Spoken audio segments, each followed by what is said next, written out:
नमः। शिवाय गुरवे नमः। शिवाय गुरवे नमः। शिवाय गुरवे नमः. యోగ్యురాలైన అమ్మ అని ధన్యవాదాలు. యోగ్యానంగానే ఆవిడేదో యోగ్యురాలు అనుకోవడానికి లేదు. ఆ యోగ్యతని మీకు ప్రసాదిస్తుంది, ఏకత్వాన్ని ప్రసాదిస్తుంది.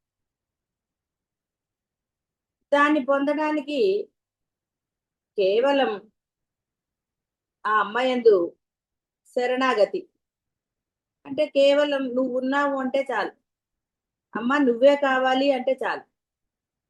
ఇంకా ప్రత్యేకంగా ఆవిడని ఏమీ అడగక్కర్లేదు.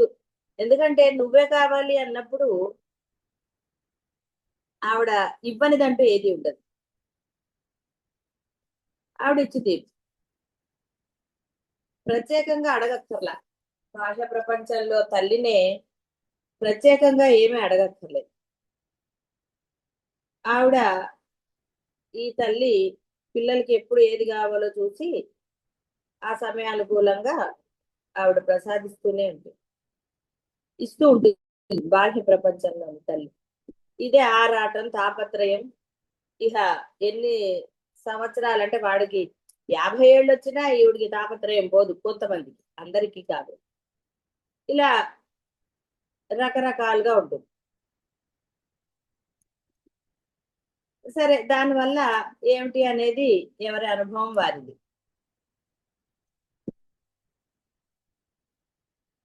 ఆరాధించే అమ్మ అంటే ఆ బ్రహ్మస్వరూపం, బ్రహ్మాండ స్వరూపం, ఒక రూపం దాల్చి వచ్చిన అమ్మ మటుకు ఆవిడికి ప్రేమ లేదా అంటే ఆవిడకు ఉన్నది ప్రేమే, ఇంక వేరేది ఏమీ లేదు. కానీ పరమ శ్రేయస్సుని కనుక చేసే ప్రేమ. ఆవిడ ప్రేమ ఎప్పుడూ కూడా మీకు నష్టం కలిగించదు. ఆవిడ ప్రేమ ఎప్పుడూ మీకు ప్రయోజనాన్ని ఇస్తుంది. ఎందుకంటే ఈ బాహ్య ప్రపంచంలోని తల్లి ఏ బంధం ప్రేమ అయినా సరే నీకు ప్రతిసారి ప్రయోజనం చేకూర్చకపోవచ్చు, అందులో సందేహమేం లేదు. కానీ ఆ అమ్మ ఎప్పుడూ కూడా పరమ శ్రేయస్సునే కలుగజేస్తుంది. ఆవిడ నీకు ఏది ఇచ్చినా సరే, ఏదైనా సరే, ఇక అందులో అన్యం ఏమీ లేదు. అలా పరమ శ్రేయస్సుని ఆవిడ నీకు కలుగజేస్తుంది. కాబట్టి ఆ పరమ శ్రేయస్సులో పొందేది యోగానంద, బ్రహ్మానందం. అంటే నువ్వు కోరుకున్న వస్తువు నీకు లభించిన ఆనందమే, లభించకపోయినా ఆ సూక్ష్మం తెలిసి నీవు దుఃఖపడవు. మామూలు జీవుడు ఒక వస్తువు తాను అనుకున్నది పొందకపోతే పిల్లలు చూడండి ఏడుస్తారు, గొడవ చేస్తారు. కొంతమంది పిల్లలు తల్లిదండ్రులు అంటే పెద్దవాడిని నచ్చ చెప్పి అలా కాదు ఇది అంటే వాడు అర్థం చేసుకుని ఆ విధంగా కేవలం నాకు తల్లే కావాలి అన్న ఈ భక్తుడు అనండి, జీవుడు అనండి, వాడికి అది బోధపడిపోతుంది. ఓహో, దీనివల్ల నాకు ఇది లేదు కాబట్టి ఆ అమ్మ ఇవ్వలేదు అంటాడు. అంటే పాజిటివ్ గా ఉంటాడు వాడు. ఎప్పుడు కూడా పాజిటివ్నెస్ ఎప్పుడు ఆనందమే ఇస్తుంది. నెగిటివ్ థాటే, ఇప్పుడు ఆ నెగిటివ్ అనేది ఈర్ష్య, అసూయ, ద్వేషాలు.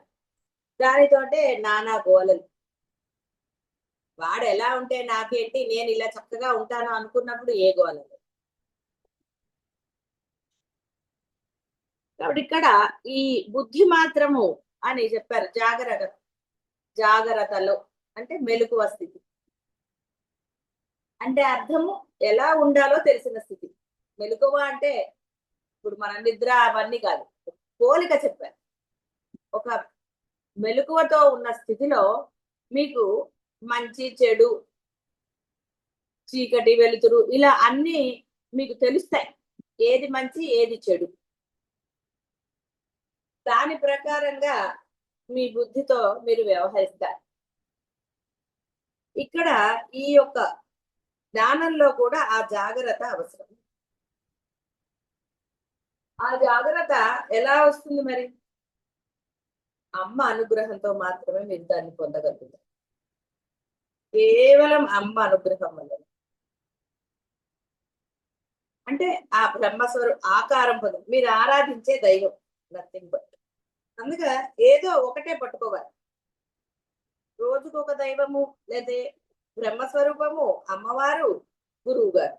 మొన్న ఒక అమ్మాయి వచ్చింది, ఎందుకమ్మా అని. నేను అన్నాను, మరి నువ్వు నిమిషానికి ఒకటి పట్టుకుంటున్నావు. ఒక విషయంలో గురువు అంటావు, ఒక విషయంలో బ్రహ్మం అంటావు, ఇంకో విషయంలో ఇంకోటి అంటావు. అలా ఎలాగా? ముగ్గురులో నువ్వు ఒకరిని ఎన్నుకో, ముగ్గురు ఈక్వలే. కానీ విడివిడిగా పెట్టి పూజిస్తే, మనం ఒక కథ చదువుకున్నాం. సరేలే వాళ్ళని అడుగుతున్నారుగా, ఆయన చూసుకుంటాడులే అని. ఎందుకంటే రూపంగా ఆరాధిస్తున్నాం కాబట్టి.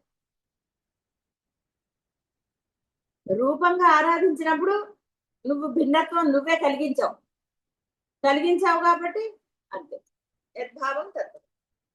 కాబట్టి ఏకంగా తీసుకోండి, ఏదో ఒకటే. యోగం అన్నారు కదా, యోగ్యత పొందాలి. ఏదో ఒక కోర్సు చేస్తే యోగ్యత పొందుతారు, అందులో ఉత్తీర్ణత సాధిస్తారు. ఇది అది అది అది అంటే అది కష్టం అవుతుంది. ఇప్పుడు చూడండి, పిల్లలకి 10 సబ్జెక్టులు అంటే పాపం చదవడానికి ఎంత అవస్థ. అలా కాకుండా ఏదో ఒక సబ్జెక్ట్ అనుకోండి, వాడు ఎటువంటి ఆయాసం లేకుండా చదువుతాడు. కాబట్టి ఇక్కడ ఆ యొక్క బుద్ధి కరెక్ట్ గా ఉండి, జాగ్రత్త. జాగ్రత్త అంటే తెలియటం, ఎలా వ్యవహరించాలో అని కాదు, మంచి చెడుల జాగ్రత్త, ధర్మం యొక్క జాగ్రత్త. ఆ ధర్మం నువ్వు ఆచరిస్తే జ్ఞానం ఆవిడ ఇచ్చేస్తుంది. జ్ఞానద, యోగానంద, ఇవన్నీ కూడా అప్పుడే కలుగుతాయి. అదే తురియ స్థితి అన్నది. నిద్ర యందు మనస్సుతో కూడా బుద్ధియు ముఖ్య ప్రాణంన లయించుండుగాన ఆనందము ప్రత్యక్షంగా గ్రహించబడదు. ప్రత్యక్షంగా అంటే నువ్వు బాహ్యంలో ఆనందించదు. ఒకవేళ గాఢ నిద్రనే తీసుకుంటే లేచాక అంటావు, ఆహా ఎంత గాఢ నిద్రపోయాను, నాకేమీ తెలియలేదు, మయ్య రిలాక్స్ అయ్యాను అంటాడు. అక్కడ బుద్ధి జాగ్రత్త లేదు, బుద్ధి కూడా లయించిపోయింది, అక్కడ ఏదీ లేదు, దేహం ఉన్నది. ఆ పరభ్రమం వల్ల నీ యొక్క ప్రాణం నిలబడి ఉన్నది. ఈ లేచినప్పుడు ఆనందం, ఏదైనా సరే, ఎలాంటి సిచ్యువేషన్ అయినా సరే నీవు ఆనందంగా ఉండాలి. కాబట్టి జాగ్రత్త అవస్థకు సుషుప్తి అవస్థకు మధ్య దశే తురీయావస్థ రూపం అన్నారు. అంటే అర్థం ఇక్కడ బుద్ధి వ్యవహరిస్తోంది, బుద్ధి లయమైపోయింది ఈ మధ్యలో. అంటే అక్కడ బుద్ధి లేదని కాదు, బుద్ధి ఉందని కాదు. ఇప్పుడు మీరు చూడండి, కొన్ని సందర్భాల్లో తటస్థంగా ఉంటారు, గోడ మీద పిల్లి వాటం అంటారు. ఎస్ కాదు, నో కాదు, తలకాయ ఇటు ఊపరో అటు ఊపరు. అది తురియ అవస్థ అన్నారు. ఎందుకు? జాగ్రత్తతోటే ఉన్నారు, బుద్ధి వ్యవహారం జరుగుతుంది. ఇక్కడ అందరూ ప్రపంచంలో ఉన్నారు, గృహస్థాశ్రమాల్లో ఉన్నారు, వ్యవహారం జరుగుతుంది. కానీ ఆ వ్యవహారం ఎలా జరుగుతుంది? అందుకే ఎవరేదన్నా అన్నిటికీ ఎస్ అని చెప్పేది. మీరు అనండి, ఏం జరుగుతుందో అది జరుగుతుంది కదా, ఎందుకు తాపత్రయం ఎందుకు? జాగ్రత్త. ఆ బుద్ధి ప్రచోదయాత్ అన్నట్టుగా బుద్ధిని గనక ఇది చేశారనుకోండి, ఆర్గ్యుమెంట్స్ అవుతాయి, ఇంకోటి. సరదాగా మాట్లాడుకోవటంలో దోషం లేదు, అదేం పెద్ద దాని గురించి నా ఇది లేదు. ఒక సందర్భాన్ని మీరు చెప్పుకోవటంలో కూడా దోషం లేదు. అదే ఆ సమయం వరకే బుద్ధి ప్రచోదయాలు, ఆ తర్వాత అది సుషుప్తిలోకి వెళ్ళిపోతారు. ఇక్కడ ఇప్పుడు వ్యవహారం జరిగిందా అంటే జరిగింది, జరగలేదా అంటే జరగలేదు. ఎందుకంటే లోపలికి వెళ్ళలేదు కదా. ఇప్పుడు బయట ప్రచండమైన గాలి ఉందండి, తలుపు తీస్తే లోపలికి వస్తుంది, తలుపేసేస్తే ఇది అంతే. ఆ లోపల అంటే అంతఃకరణమైన తలుపుని మూసేశారు, అక్కడ అంతా ఎప్పుడు గాఢ సుషుప్తే. అంటే అర్థం ఏదీ లేని స్థితి. ప్రాణం ఉంది, గాఢ సుషుప్తిలో ప్రాణం ఉంది కాబట్టి మళ్ళీ లేస్తున్నారు. కాబట్టి గాఢ సుషుప్తి అంటే అర్థం అక్కడ మీరు మెలకుతోటే ఉన్నారు లోపల. అంటే బుద్ధి ఉన్నది, ప్రాణము ఉన్నది అక్కడ, కానీ వ్యవహారం జరగటం లేదు. అసలైన మెలకు స్థితిలో వ్యవహారం జరుగుతోంది, బుద్ధి కూడా ఉంటుంది, కానీ బుద్ధి ఏది గ్రహించుతుంది. బుద్ధితోటే వ్యవహారం జరగాలి, సందేహం లేదు.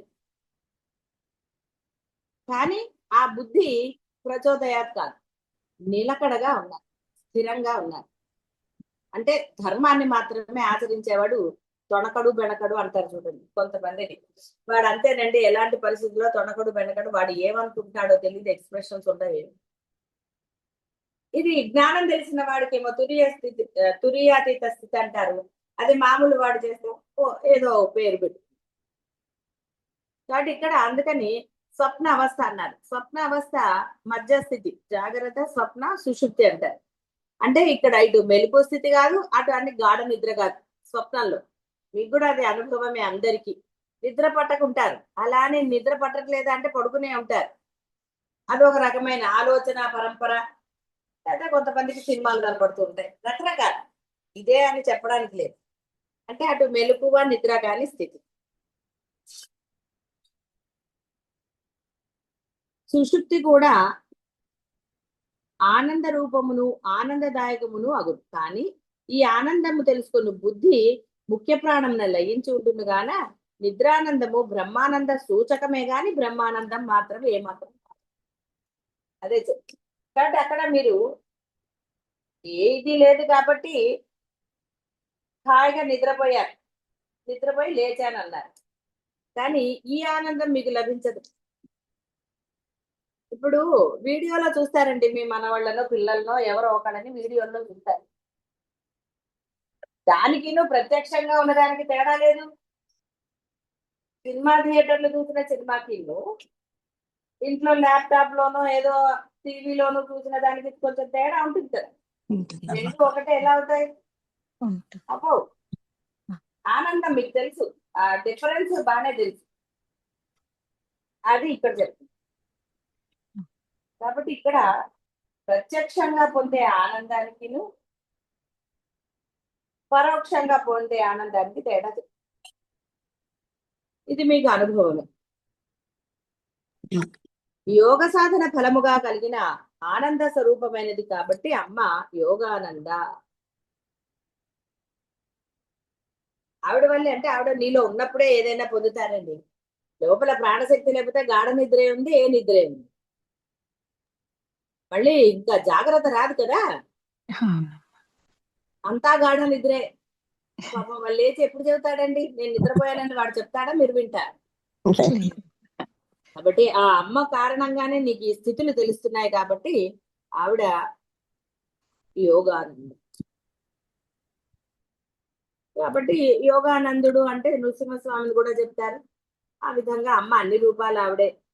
యస్యానంద ఘన యోగ నిద్రేది జగతి స్థితే. మహావిష్ణువు యోగ నిద్రపోయాడని అంటుంటారు. అంటే పురాణాలు విన్న వాళ్ళకి కొంచెం తెలుస్తుంది.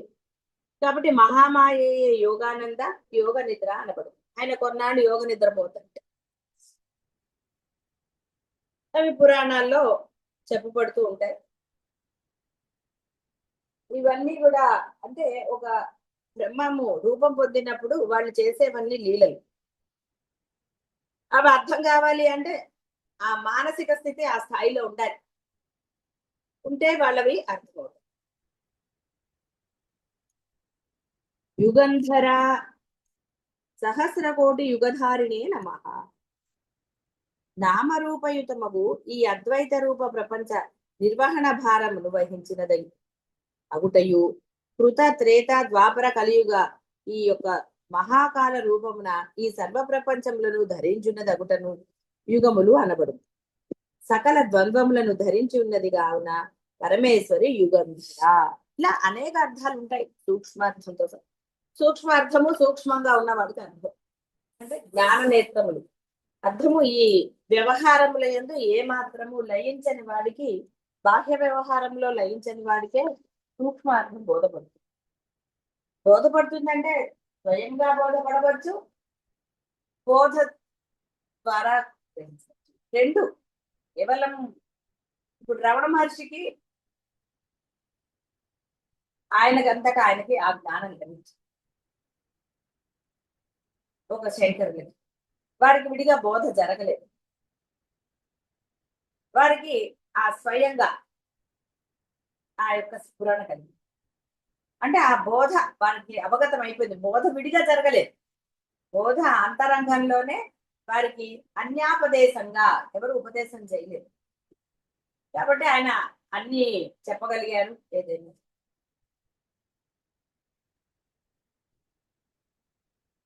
అందువల్ల అమ్మ ఈ విధంగా అన్ని ధరించి ఉన్నది. సకల ద్వంద్వములను ధరించింది, కానీ ఆవిడ ఎప్పుడు అన్ని ద్వంద్వములు ఉన్నాయి కాబట్టి ఇవి అంటే జీవుడి లక్షణాలు ఆవిడలో లేవు. అందుకనే వ్యవహారం జరుగుతున్నా కూడా నిశ్చలంగా ఉండే స్థితి ఎవరైనా పొందవచ్చు. కేవలం ఇక్కడ సాధన ఒక్కటే మార్గం కాదండి. ముందు మీ యొక్క ఆ ఇష్టముతోటే కూడి ఉంటుంది. మీరు ఇష్టపడితే ఏది అసాధ్యం కాదు. జీవుడు అనేవాడు తలుచుకుంటే, ఎందుకంటే జీవుడు బ్రహ్మం ఒకటే. వాడు గనక నిశ్చయం చేసుకుంటే వాడు పొందలేనిది ఏం లేదు. అసాధ్యాలన్నీ సుసాధ్యాలు అవుతాయి. కాబట్టి అసాధ్యం అనేదే లేదు అసలు. అమ్మ అన్ని అనాయాసంగా పొందేవే పెట్టింది. వీడు ఆయాస పడతారు అంతే తప్ప ఏది. ఆయాస పడకుండా పొందేవే పెట్టింది ఆవిడ. నువ్వు ఈజీగా పొందవచ్చుగా, కానీ వీడు ఆయాస పడతాడు.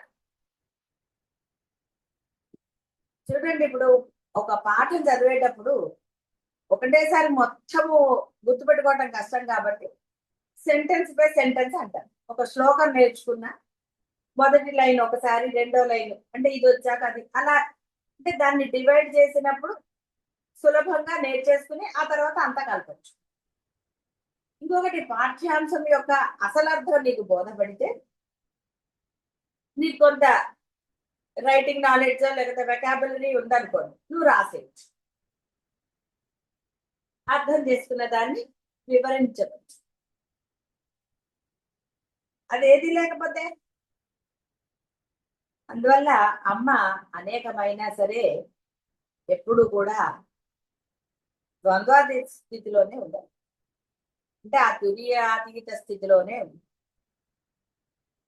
ప్రపంచమును శకటమును నడుపుటకు అనగా జరుగునట్లు చేయుటకు యుగము యుగము అను కాడి మానను ధరించినది కాబట్టి ఆవిడ శివశక్తి స్వరూపము, ద్వంద్వ స్వరూపధారిణి.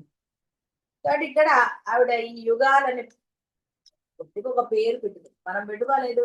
ఆదివారం, సోమవారం, అది పొద్దున్న, మధ్యాహ్నం, ఎందుకు మనకు ఒక వ్యవహారం జరగాలి కాబట్టి మనం వాటికి పెట్టుకున్నాం. అట్లాగే ఆవిడకి ఈ సోమవారాలు, మంగళవారం.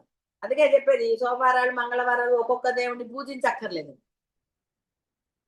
ఆవిడకి అవన్నీ ఏం లేవు. ఆ దేవుళ్ళకి ఏం లేవు. నువ్వు సోమవారం పూజించినా ఏదే, నువ్వు పెట్టుకున్నావు ఇవన్నీ. ఏ రోజు పూజించినా వాళ్ళు నీకు వరాలు ఇస్తారు. ఇప్పుడు అరుణాచలం చూడండి, పౌర్ణమి రోజే అంటారు. ఈ రోజు ఉద్యోగము, ఈ రోజు అయితే అదని తర్వాత వాళ్ళు పెట్టారు. అక్కడ పురాణాల్లో లేవు. వేదం అనండి, పరమాత్మ అనండి, పరమాత్మ స్వరూపాన్ని పొందిన దైవాలనండి, ఎక్కడా కూడా పర్టికులర్ డే చెప్పలేదు.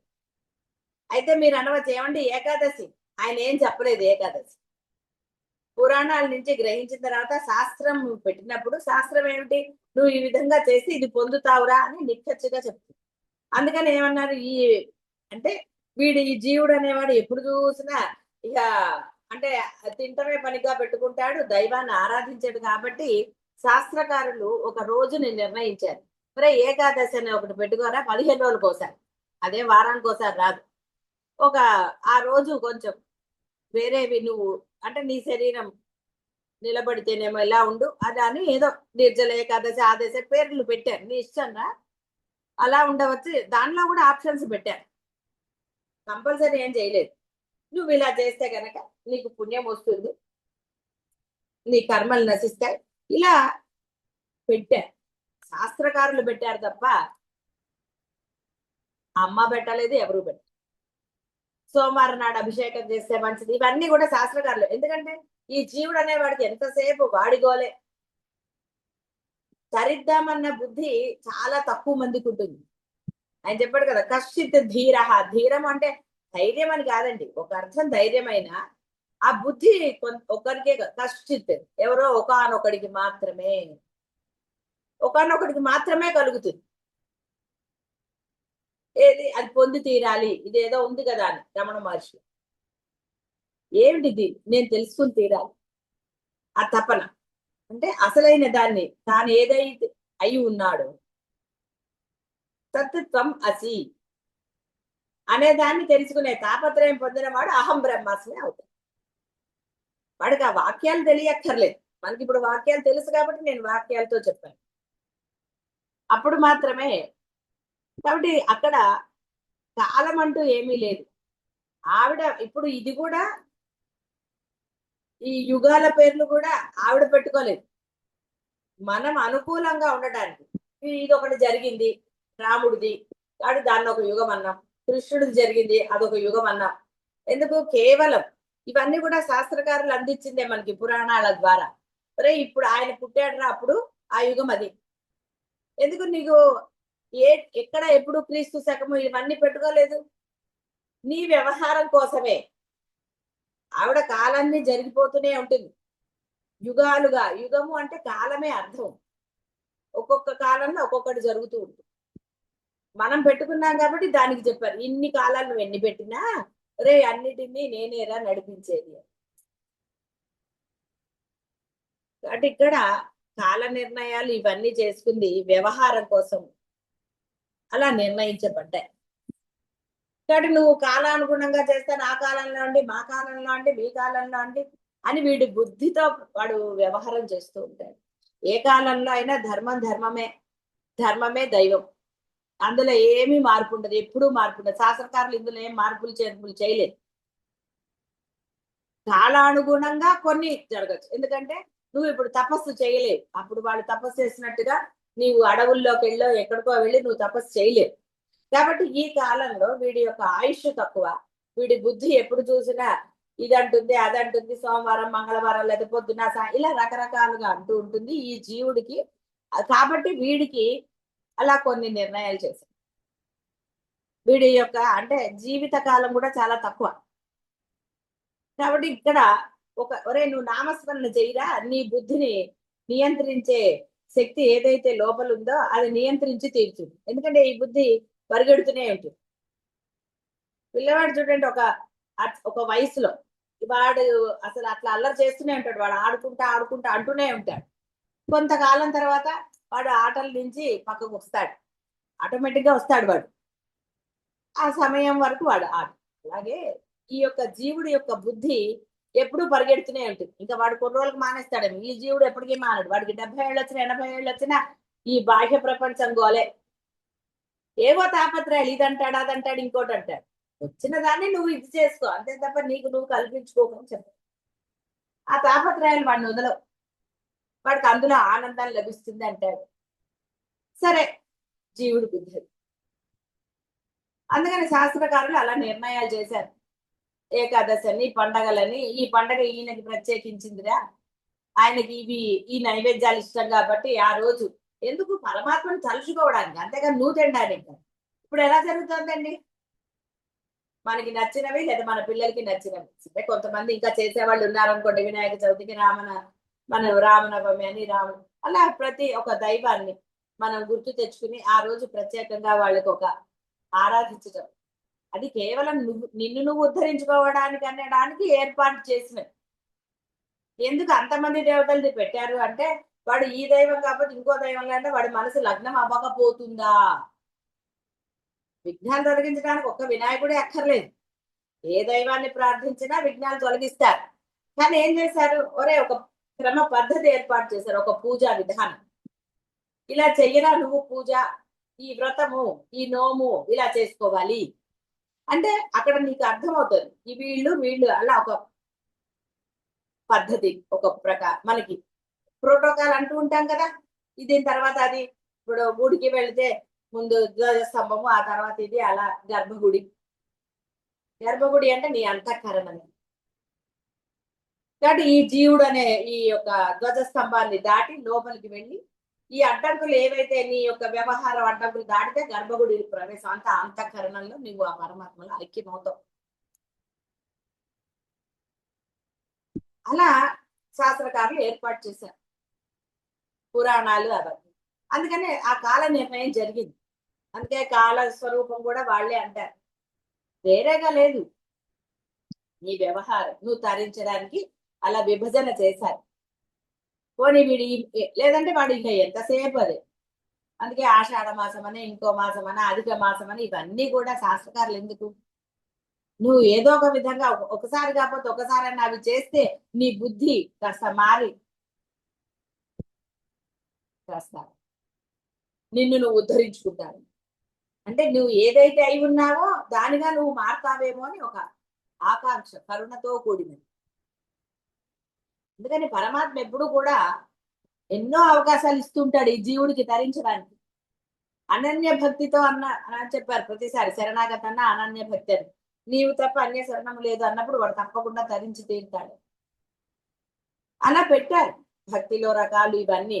అంతేగాని అవన్నీ అన్ని రకాలు ఉన్నాయి కదండి అని చెప్పేసి మనని జాడించుకుని తిరగమని కాదు. అందులో ఏదో ఒకటి నువ్వు పట్టుకుని చక్కగా తరించు. అందుకని ఆవిడ యుగంధర, యుగాలను, యుగం అంటే కాలం, ఏకకాలం, అన్ని కాలాలు ఒకటే. ఏ కాలంలో ఆవిడ లేకుండా ఉందండి? అంటే బ్రహ్మం లేకుండా ఎప్పుడుంది? అందుకే నువ్వు గాఢ సుషుప్తిలో ఉన్నా ఆవిడ ఉంది కాబట్టి మళ్ళీ లేస్తున్నావు. లోపల ప్రాణశక్తి ఉంది కాబట్టి ఆవిడ ప్రాణశక్తిగానే ఉంది కాబట్టి ఎన్నోసార్లు చెప్పుకున్నట్టుగా గుండె ఎవరు కొడుతున్నారండి? లోపల ఏమైనా యంత్రం ఉందా? లేదు. ఊపిరి ఎలా లోపలికి బయటికి వస్తుంది, నువ్వు తిన్నది ఎలా అరుగుతోంది, చాలా ఎక్కడితో వెళ్ళక్కర్లా. ఆ పరబ్రహ్మ శక్తి మీకు అర్థం కావడానికి కాలాలతో, ఎందుకంటే ఏ కాలమైనా లోపల ఇదవుతుందా? మీరు పడుకుంటే మడుగు తినేసి శుభ్రంగా పడుకుంటే లోపల అంటే అది జరగట్లేదా? జరుగుతుందిగా. తర్వాత ఏదైనా తేడా చేస్తే ఒరే రాత్రి తక్కువ తినరా, ఎందుకంటే నువ్వు పడుకుని ఉంటావు కదా, యాక్టివ్ గా లేవు కాబట్టి కొంచెం ఏదో సైన్స్ మనం కల్పించాం. పిల్లవాడికి ఆ పాలు ఎలా జీర్ణం అవుతున్నాయి? అసలు ఇలా ఇవి ఇక్కడ తీసుకుంటే చాలా ఎక్కడికో వెళ్ళక్కర్లేదు, పరబ్రహ్మం యొక్క శక్తి నీకు అర్థం అవడానికి.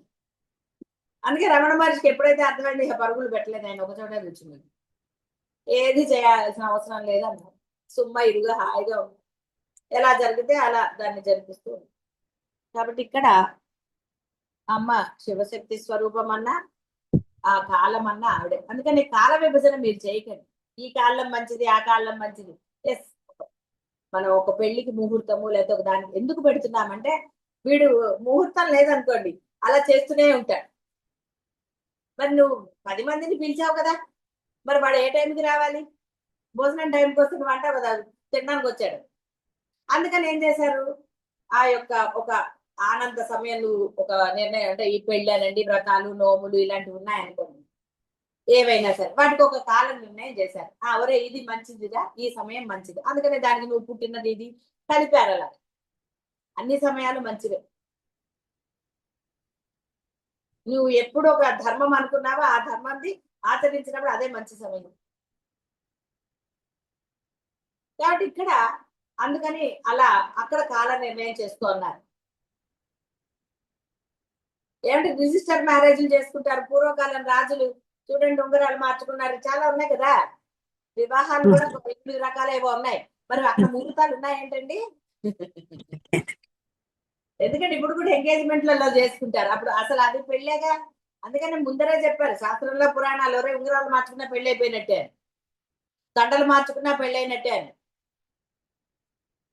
మరి అన్ని ముందే నిర్ణయం అయిపోతే ఇంకా మళ్ళీ ముహూర్తం ఎందుకండి?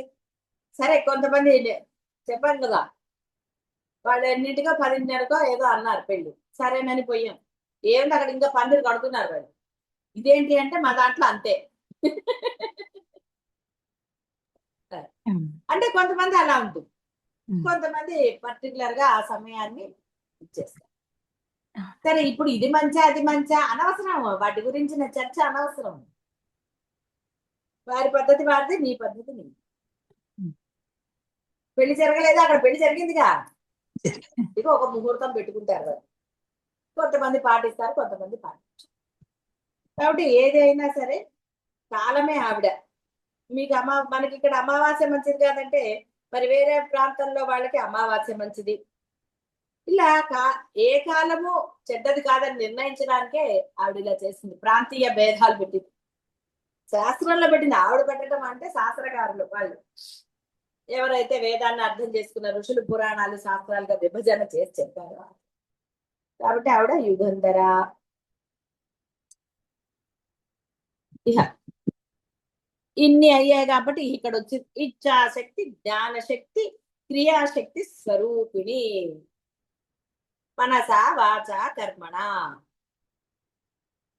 ఇచ్ఛాశక్తి, ఇష్టం, జ్ఞానశక్తి, క్రియాశక్తి, ఆచరణ. మనసా వాచ కర్మ. జీవభాష. వాడు అంటే కొంతమంది మనసులో ఒకటి, మాట ఒకటి, చేత ఒకటి ఉంటుంది, అందులో సందేహం ఏం లేదు. అది కూడా అంతే కదండి, ఇచ్ఛాశక్తి, జ్ఞానశక్తి, క్రియాశక్తి. కొంతమంది మాట అదే లోపల మనసులో ఏదుందో అదే వాళ్ళు చెప్తారు, అదే ఆచరణ చేస్తారు. ఆ స్వరూపం అమ్మ. కాబట్టి వీడు దుర్మార్గుడైనా అమ్మే, మంచివాడైనా అమ్మే, భక్తుడైనా అదే, ఏదైనా అంతే. ఆ స్వరూపం. ప్రపంచ ఉత్పత్తికి మూల కారణమైన త్రిశక్తి స్వరూపమే అమ్మ. ఈ శక్తిత్రయ సామ్య అవస్థ రూపం ఈక్షతి అని అనబడుతుంది. అంటే ఒక రూపంగా ఆరాధించడం. పరబ్రహ్మమునకు తాను బహురూపుడు కావలేనను తలంపుతో ఇచ్ఛాశక్తిగాను ఇది ఈ విధముగా ఉండనగును అన్న నిర్ధారణమున జ్ఞానశక్తిగాను ఈ భావముల కార్యాచరణమున క్రియాశక్తిగాను తానే విలసిల్లదగుట ఇచ్ఛాశక్తి. అన్ని ఆవిడే నీ చేత చేయించదు, అందుకనే చేసేది, చేయబడేది, చేయించబడేది. జాడ ఛాతృ క్షయ రూపాలు. వేరే ఎక్కడుందండి, అన్యము లేనే లేదు, అంతా ఆవిడే. కాబట్టి ఏమండి, చెడు చేస్తే మటుకు ఏముంది అంటే ఇంకా చెప్పేదే అన్నుందా? ఆవిడ సాక్షిగా ఉంటుందని ముందే చెప్పబడి, అందరిలోనూ సాక్షిగానే ఉంటుంది, మంచి చేసే వాళ్ళలోనూ సాక్షిగానే ఉంటుంది. ధర్మము చేసినప్పుడు అంటే మంచి చేసినప్పుడు ఆవిడే నువ్వు అంటారు. చెడ్డ చేసినప్పుడు ఆవిడ అనరు. రావణాసుడి దేవుడు అన్నారండి ఎవరన్నా? అనగలరా? రావణాసుడు దేవుడు అని. రే అట్లాంటి దుర్మార్గులు రావణాసుడిని కొలుస్తారు అనుకోండి, అది వేరే విషయం. అవే బుద్ధులు ఉన్నవాడు రావణాసురుని అంటాడు. ఇప్పుడు పేర్లు పెట్టుకుంటున్నారు కదా, గమ్మత్తు పేర్లు, గూగుల్ పేర్లు అన్ని భలే అర్థాలు చెప్తూ ఉంటారు. సరే, ఎవరి బుద్ధానుసారాన్ని వారికి ఉంటుంది. కాబట్టి ఇక్కడ ఆ అమ్మ లేకపోతే ఎలా జరుగుతుంది? అమ్మ సాక్షిగా ఉంటుంది. నువ్వు నీ ఇష్టం వచ్చిన పనులు చేసినప్పుడు ఆవిడ సాక్షి మాత్రంగా ఉంటుంది. స్పందన, పరిస్పందన, ప్రక్రమ, పరిశీలన, ప్రచారములని క్రియాచరణము పంచ విధానాలు. స్పందించటం ఉంది కదా, బిందు వికసనమున ఏర్పడిన విశేషమైన ఈ త్రికోణ చక్రం. సరే, ఇక్కడ కొంచెం దాన్ని చెప్పారు. ఆ త్రికోణాల్లో 3 త్రికోణాలు ఉన్నాయి కదా, అందులో ఒకళ్ళు ఇచ్ఛ, ఇంకోళ్ళు జ్ఞానము, ఇంకోళ్ళు క్రియాశక్తి అనేవారు ఉన్నారు.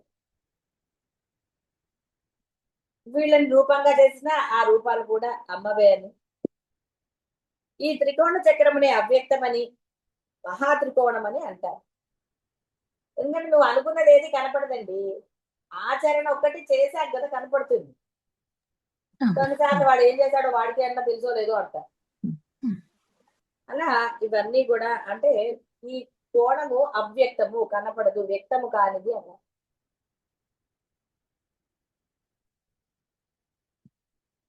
ఈ ముగ్గురు కూడా పరమేశ్వరి యొక్క విశేష రూపం.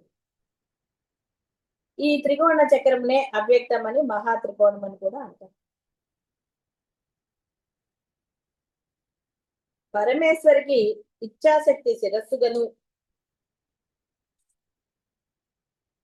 జ్ఞానశక్తి ఈ మధ్య భాగంగా, క్రియాశక్తి అధోకాయముగా శక్తిత్రయ స్వరూపంగా కలిగి ఉన్నది. అది మనం ఏం వీటి గురించి అనుకోకర్లేదు. కోరిక అనేది శిరభాగం నుంచే కదండి వ్యక్తమయ్యేది. మనస్సు ఎక్కడుంది? మధ్యలో. పని చేయాలంటే కాళ్ళు కింద, ఆచరణ కిందకి. ఇది అదే చెప్తున్నారు స్వరూపం పొందినప్పుడు. ఎందుకంటే నీ స్వరూపం అమ్మ స్వరూపం వేరు కాదు.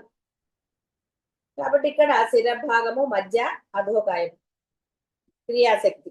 మరి పని జరగాలి కదా, పని జరగాలంటే కాళ్ళతోటే మీరు అటు ఇటు ఏదైనా సరే చేయగలుగుతారు. కాబట్టి ఆ విధంగా చెప్పబడుతుంది. త్రిపుర త్రివిధాదేవి బ్రహ్మ విష్ణు స్వరూపిణి. ఇక్కడ ఈశ్వర బ్రహ్మ విష్ణు ఈశ రూపిణి, జ్ఞానశక్తి క్రియాశక్తి ఇచ్ఛాశక్త్యాత్మిక ప్రియే. త్రిపుర సుందరి బ్రహ్మ విష్ణు ఈశ్వరులను ఇచ్ఛా జ్ఞాన క్రియాశక్తులు త్రికూటంగా కలిగి ఉన్నది. ఇక్కడ ఇచ్ఛ అంటే బ్రహ్మ సృష్టి చేసేవాడు, విష్ణువు మనకి పాలన చేసేవాడు, ఈశ్వరుడు లయం చేసేవాడు అంటే అసలు కార్యం. కాబట్టి ఇక్కడ ఈ 3 రూపాలు అమ్మవే. ఇట్లా త్రిమూర్తి త్రిశక్తి స్వరూపిణి అగుట ఇచ్ఛాశక్తి జ్ఞానశక్తి క్రియాశక్తి స్వరూపిణి అంటే.